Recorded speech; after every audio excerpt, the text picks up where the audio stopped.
Primeiro mês do ano já passou. Nesse vídeo eu trago para vocês as minhas primeiras leituras de 2023.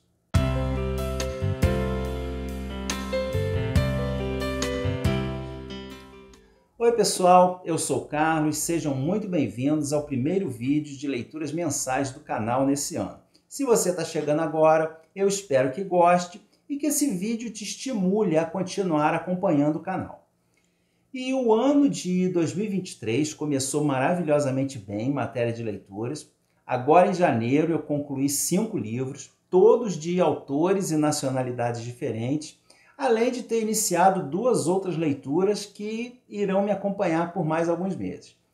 Nesses vídeos mensais eu apenas comento de maneira geral sobre as leituras, focando mais nos livros para os quais eu não faço vídeos exclusivos. Nesses sim, aí eu detalho mais a minha experiência de leitura e os links para esses vídeos exclusivos estarão tanto aqui em cima nos cards, como também na caixa de descrição. E lá você ainda encontra os links para as minhas outras redes sociais, para a minha lista de desejados da Amazon e também para a compra dos livros que estiverem disponíveis também através da Amazon. E quando a compra de qualquer produto no site da Amazon é feita por um desses links, eu recebo uma pequena comissão que é repassada integralmente para uma instituição de assistência social. Então você estará ajudando sem pagar nada mais. Periodicamente eu publico aqui a prestação de contas e o repasse para a instituição contemplada. Então eu agradeço imensamente a quem puder efetuar suas compras dessa forma. Mas vamos às leituras. E eu vou começar falando sobre as 2 leituras que estão em andamento, ambas das minhas metas para esse ano. Se você ainda não viu o vídeo sobre as minhas metas e projetos para 2023, dê uma olhada, o link também estará aí disponível. E a primeira é uma leitura conjunta com a minha esposa e o livro também foi um presente dela, Na Terra do Cervo Branco, de Shen Zongxi. Ela até já leu o livro todo e gostou tanto que está relendo comigo. É um baita romance histórico, um novelão, que nos leva a uma aldeia na China rural, no início do século XX. E aqueles aldeões vivem lá suas vidas difíceis, mas relativamente tranquilas, da mesma forma que seus ancestrais, mantendo os costumes e tradições já estabelecidos há muitas gerações. Mas repentinamente chega a notícia de que o imperador foi deposto. E então, sem que eles entendam como nem porquê, algumas situações vão se alterando, novas ordens do governo, pessoas de fora vão chegando, estabelecendo novos órgãos governamentais, uma nova forma de gerir a economia, e o mundo que esses aldeões conheciam começa a virar de ponta cabeça. São os primeiros passos da revolução que iria culminar com a instauração do comunismo e o governo do Mao Tse-tung. Nós estamos em torno de 1/3 do livro, mais ou menos, então ainda tem muito que acontecer aqui nessa história. E a outra é uma daquelas obras basilares de toda a literatura universal, tão influente em matéria de citações e referências quanto a Bíblia ou a mitologia grega. É As Mil e Uma Noites. Quem nunca ouviu falar na Sherazade, que para se livrar da morte inventou o cliffhanger, aquela suspensão da narrativa justamente no momento em que a história está mais empolgante, garantindo a audiência do dia seguinte. Existem várias edições das Mil e Uma Noites, mas essa é a primeira vez que a obra é traduzida diretamente do árabe para o português. Nessa edição consagrada e já esgotada, existe uma edição à venda, a mesma tradução e tudo, mas com capas diferentes. E essa aqui está sendo a minha leitura do horário de almoço. Então eu leio bem pouquinho por dia, só uns 20, 30 minutos no máximo, nem todos os dias. E como são 4 volumes, acredito que levará ainda um bom tempo até eu terminar. Eu estou aqui no primeiro volume do Ramo Sírio e eu fiz um mini vlog da minha leitura. Se você ainda não viu, o link também estará aqui no card e na caixa de descrição. E está sendo muito legal conhecer no original essa obra tão famosa e ao mesmo tempo tão pouco lida. Então, como essa leitura ainda vai me acompanhar por um bom tempo, acredito que falaremos bastante dela por aqui. Agora as leituras concluídas, começando por um clássico tanto da literatura italiana quanto da literatura infanto-juvenil, temos o Pinóquio, do Carlo Collodi. Em 2022, esse livro ficou bem em evidência por causa de duas novas adaptações, uma versão live action da Disney e uma animação do Guillermo del Toro, que está disponível na Netflix. Eu sempre quis conhecer a história original do Pinóquio e resolvi então pegar o livro antes de assistir às novas versões. E fiquei bastante surpreso quando eu constatei que todas essas duas versões têm pouquíssimo a ver com a história original. A premissa da história eu acho que todo mundo conhece, um boneco de madeira que ganha vida graças à fada azul e precisa se esforçar, passar por dificuldades e aprender várias lições para enfim se tornar um menino de verdade, sempre auxiliado pela sua consciência, o grilo falante. Só que aqui, da mesma forma que as versões originais da maioria dos contos de fadas, a história não tem nada de bonitinha, pode até assustar crianças mais sensíveis. Aqui tem enforcamento, mutilação, espancamento, trapaça, fome, pobreza, exploração do trabalho infantil e por aí vai. Não podemos esquecer que o propósito dessas histórias era justamente incutir nas crianças o medo e as consequências da desobediência. E eu acho que elas cumpriam plenamente esse objetivo. Eu fico, inclusive, imaginando os sonhos que as pobres das crianças tinham depois de ouvir essas histórias antes de dormir. Se bem que as crianças estavam bem acostumadas a uma vida mais dura, presenciavam coisas horríveis, até execuções públicas. Mas, visto com o olhar de adulto, a gente percebe aqui em Pinóquio muitos detalhes que vão além da história. Então é um livro que, mesmo para quem não costuma ler livros infanto-juvenis, tem muito a dizer e que vale a pena conhecer. Não é à toa que se tornou um clássico e detém o título de livro infanto-juvenil mais lido de todos os tempos. E não ache que porque você viu o filme já conhece a história. Dê uma olhada no vídeo exclusivo sobre ele e depois me diga se ficou ou não interessado em conhecer as aventuras do Pinóquio. A minha segunda leitura do mês foi um livro alemão que traz uma situação bem inusitada. Ele está de volta, de Timur Ferris. Estamos em 2011 e o Hitler acorda em um terreno baldio em Berlim. Ele não se lembra de nada, a não ser de estar no seu bunker com a esposa, e fica um tanto confuso quando ele encontra a cidade de repente intacta e não invadida por soldados russos. Esse é o ponto de partida desse livro, com essa capa genial, e que discute o que aconteceria com o Hitler se ele estivesse vivo hoje, como ele encararia a nossa sociedade atual e principalmente como as pessoas reagiriam a ele. E essas questões são colocadas aqui de uma forma muito bem-humorada e inteligente. No início, claro, todo mundo pensa que ele é um maluco, mas depois que mudam a ideia, achando que ele é um ator especialmente talentoso e tão dedicado que não sai nunca do papel. E aí não demora, para que ele ganhe um programa de televisão, para que ele bombe no YouTube, virando um influencer da juventude.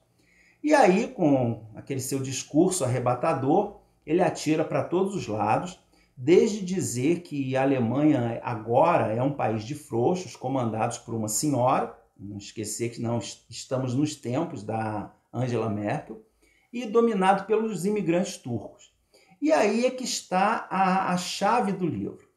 Ele, o personagem, e nós sabemos que ele é o verdadeiro Hitler, e que tudo que ele está falando é real. Mas quem está ouvindo acha que tudo não passa de um grande show de humor. E as cenas em que ele toma conhecimento das tecnologias atuais, como TV e computador, são hilárias. Mas quando nós vemos a aceitação de suas argumentações e que todo aquele discurso de ódio, que nós sabemos que é real, está sendo recebido como piada, especialmente diante do que nós vemos no mundo de hoje, esse livro se torna bem incômodo. Justamente por estarmos achando graça de algo que não deveria ter graça. O único, porém, do livro é que, como ele é muito calcado na realidade alemã, e não tem nenhuma nota de rodapé, algumas citações de personalidades, de programas de TV, algumas situações que acredito que são conhecidas apenas dos alemães não fazem muito sentido para nós, né? E eu acredito que isso deva até ter esvaziado um pouco o valor dessa obra fora da Alemanha. Não é uma obra-prima, mas é uma leitura que eu recomendo, que deve ser feita, porque apesar de fantasiosa, ela acena com a possibilidade de uma ameaça bastante real. Tem também um filme que, em linhas gerais, é bem parecido, mas que mudou bastante o foco da história. O final, então, é bem diferente. Então, eu recomendo os dois. Eu não sei se eu farei vídeo para esse livro. Me digam aí se vocês gostariam ou não. E aí eu penso na possibilidade. O próximo livro vem do Reino Unido, é bem famoso. Foi uma leitura coletiva promovida pelo canal Because I Read, da Patrícia, e acabou se tornando uma das melhores coisas que eu já li.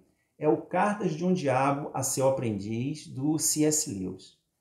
Quem lê a obra mais conhecida do Lewis, né, As Crônicas de Nárnia, apenas como uma história infantil, geralmente deixa passar todo o simbolismo cristão que o autor quis colocar na obra.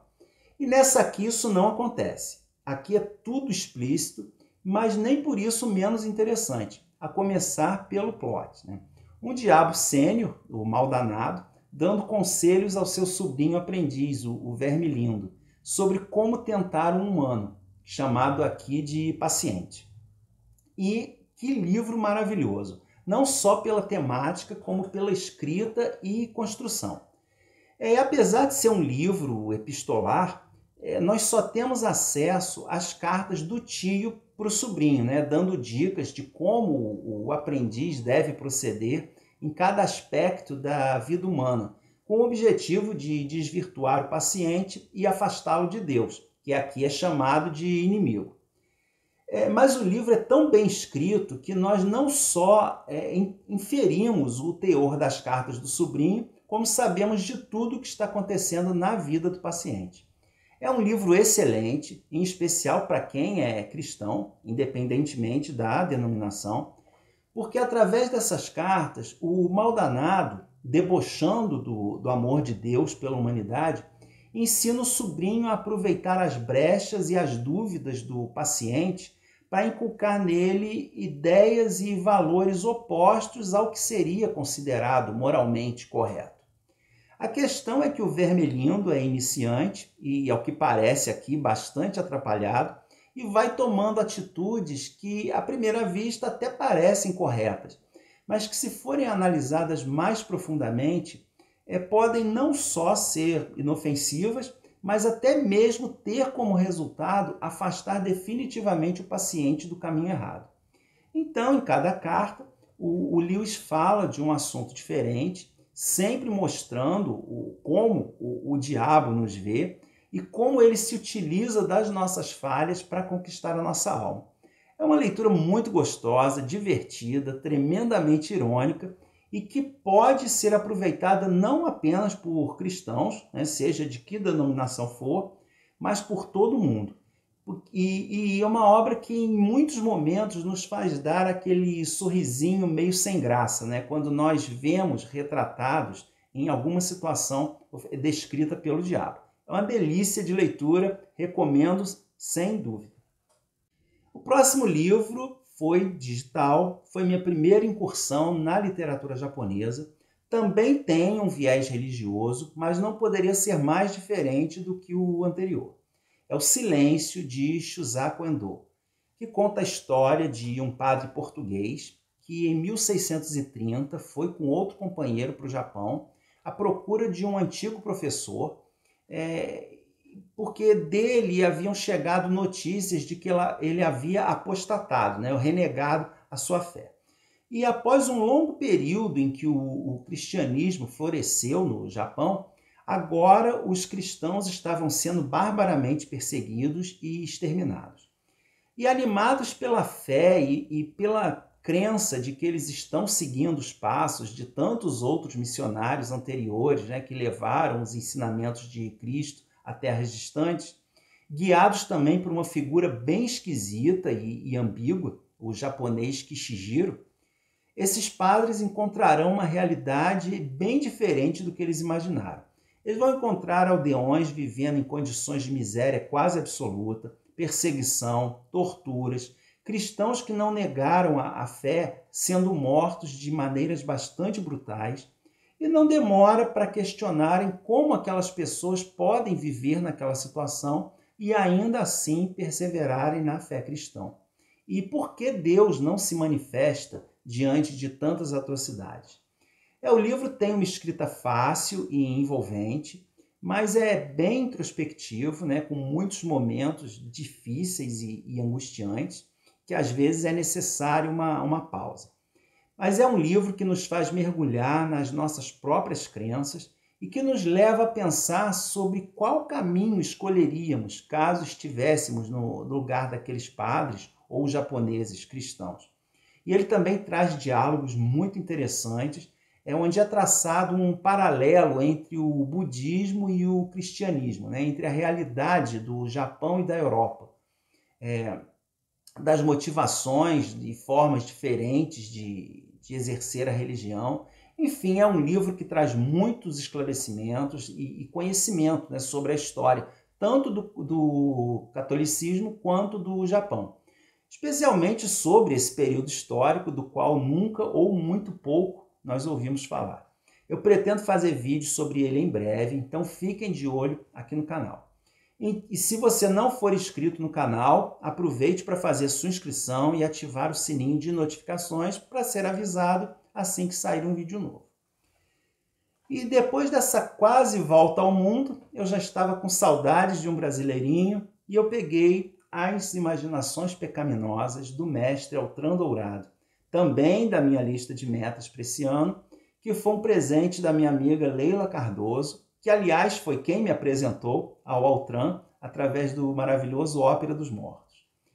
E é curioso que esse livro, mesmo sendo um dos mais premiados do autor, não é tão citado ou lido quanto outras obras suas, mas é igualmente bom. Como não podia deixar de ser, o Altran não decepciona e eu gostei demais desse livro. E o título dele é bem sugestivo, pode até dar a entender que o conteúdo seja algo puxado para o erótico, mas a genialidade dele já começa por aí. A imaginação pecaminosa é nossa. Esse livro também se passa na cidadezinha mineira de Duas Pontes, como as outras obras do autor, e é nessa localidade onde todos se conhecem que essas imaginações pecaminosas invadem as vidas particulares e não respeitam nada nem ninguém. Até o respeitado banqueiro do local foi vítima da maledicência do povo. Pior ainda aconteceu com o tabelião, que é um camarada que gostava de se vestir elegantemente, pintava o cabelo, tinha a voz meiga e os gestos delicados.